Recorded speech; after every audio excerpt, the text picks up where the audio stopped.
حضرت ابو ہریرہ کے بارے میں آتا کہ آپ کے بدن پہ پورا لباس بھی نہیں تھا، شاید آپ نے علماء سے سنا ہو، لیکن شان آپ کی یہ تھی کہ حضور کی سب سے زیادہ حدیثیں روایت کرنے والے ہیں۔ آپ اندازہ کر لیں، اللہ کے فقیر اور علماء جو تقوی پرہیزگاری والے ہوتے ہیں ان کی زندگی ایسے ہوتی ہے کہ بدن پہ پورا لباس بھی نہیں۔ ایک دن 3-4 صحابہ آپس میں بیٹھ کر گفتگو کر رہے تھے کہ یار ہم تو غریب ہیں، جب اللہ کے رسول فرماتے ہیں کہ اللہ کی راہ میں خرچ کرو تو ہم تو پیچھے رہ جاتے ہیں، اور ہمارے جو ساتھی صحابہ کرام ہیں، ہمارے جو ساتھ بیٹھتے ہیں، نماز ہمارے ساتھ پڑھتے ہیں، غزوات میں بھی ہمارے ساتھ شامل ہوتے ہیں، حضور کے پاس جب بیٹھتے ہیں تو اکٹھے بیٹھتے ہیں، الغرض ہر کام میں ہم اکٹھے ہی ہوتے ہیں، لیکن جب پیسے دینے کی باری آتی ہے وہ آگے نکل جاتے ہیں، ہم پیچھے ہو جاتے ہیں۔ تو ان کے ذہن میں یہ تھا کہ جب ہم پیچھے رہ جاتے ہیں تو یہ جنت میں پہلے جائیں گے تو ہم بعد میں جائیں گے، جنت میں ان کو مقام زیادہ ملے گا، اللہ اس کے رسول کی بارگاہ میں ان کی حیثیت زیادہ ہے اور ہماری کم ہے۔ یہ آپس میں گفتگو کر رہے تھے، اب کیا کیا جائے، کہتے ہیں حضور سے یہ بات کی جائے، آپ صلی اللہ علیہ وسلم اس کا حل بتائیں گے، اور آپ کو پتہ ہی ہے اللہ کے رسول تو حل سارے ہی بتا دیتے ہیں، اور پھر صحابہ پر بھی قربان رہے، انہوں نے حل اپنے لیے تلاش کیا اور حل ہمارا بھی نکل گیا۔ کہہ دیں سبحان اللہ، اسی بات بتانے لگا ہوں۔ اب ابو ہریرہ دیگر صحابہ کرام جو غریب تھے وہ اللہ کے رسول کی بارگاہ میں حاضر ہوئے، یا رسول اللہ ایسا معاملہ ہے کہ ہمارے جو 2 صحابہ کرام ہیں، امیر ہے، جن کا بزنس ہے، کاروبار،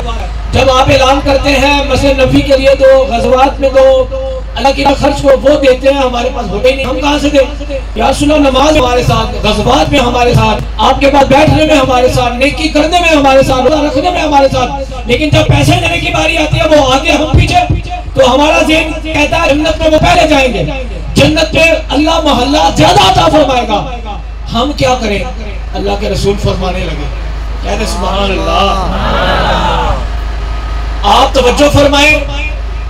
انشاءاللہ آپ کو مزہ آئے گا۔ اللہ کے رسول فرمانے لگے، اے ابو ہریرہ اور دیگر جو لوگ تھے، پریشان کیوں ہوتے ہو؟ تمہیں ایک حل بتاتا ہوں، تم آگے نہیں تو کم سے کم اللہ تمہیں برابر کر کے جنت میں داخل فرمائے گا۔ اب جب یہ بات ہوئی نا، حضور فرمانے لگے ایک وظیفہ ہے بہت بڑا، وہ پیر والا وظیفہ نہیں، تو پیر کہے کہ جاؤ پہاڑوں میں نکل جاؤ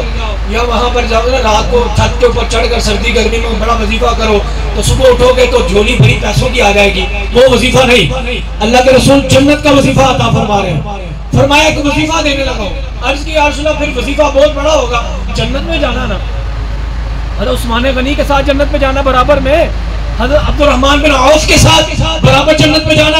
عمر فاروق کے ساتھ برابر جنت میں جانا، وظیفہ بھی پھر بڑا ہوگا۔ اللہ کے رسول فرمانے کا وظیفہ بہت بڑا نہیں، پھر کہنے لگے یا رسول اللہ پھر رات کو جاگنا پڑے گا، کہا نہیں رات کو جاگنا بھی نہیں پڑے گا، دن کو کام بھی چھوڑنا نہیں پڑے گا۔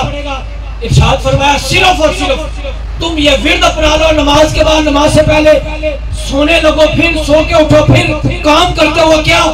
صرف ایک مرتبہ سبحان اللہ کہو گے اللہ 1000 نیکیاں عطا فرمائے گا، 1000 گناہ معاف فرمائے گا، اور جنت میں 1000 درجے بھی بلند فرما دے گا۔ اب دیکھیں ایک مرتبہ سبحان اللہ، ابھی بیٹھے بیٹھے آپ نے کتنی مرتبہ سبحان اللہ کہا ہے؟ بولے مدینہ یار، کہہ رہا سبحان اللہ۔